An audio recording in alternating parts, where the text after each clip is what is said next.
একটা মেয়ের গাড়ির কাঁচ ভাঙতে পারো, তাকে লুকিয়ে লুকিয়ে দেখতে পারো, রাতে বাড়ি পর্যন্ত গিয়ে উঁকি মারতে পারো, তার বার্থডে সেলিব্রেট করতে পারো, আর তাকে বলতে পারো না তুমি ওকে ভালোবাসো।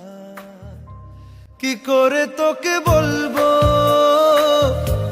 তুই কে আমার, আয়না সাথে চলবো সব পারাপার। একটা মেয়ের গাড়ির কাঁচ ভাঙতে পারো, তাকে লুকিয়ে লুকিয়ে দেখতে পারো, রাতে বাড়ি পর্যন্ত গিয়ে উঁকি মারতে পারো, তার বার্থডে সেলিব্রেট করতে পারো, আর তাকে বলতে পারো না তুমি ওকে ভালোবাসো।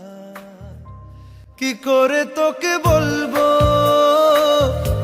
তুই কে আমার, আয়না সাথে চলবো সব পারাপার।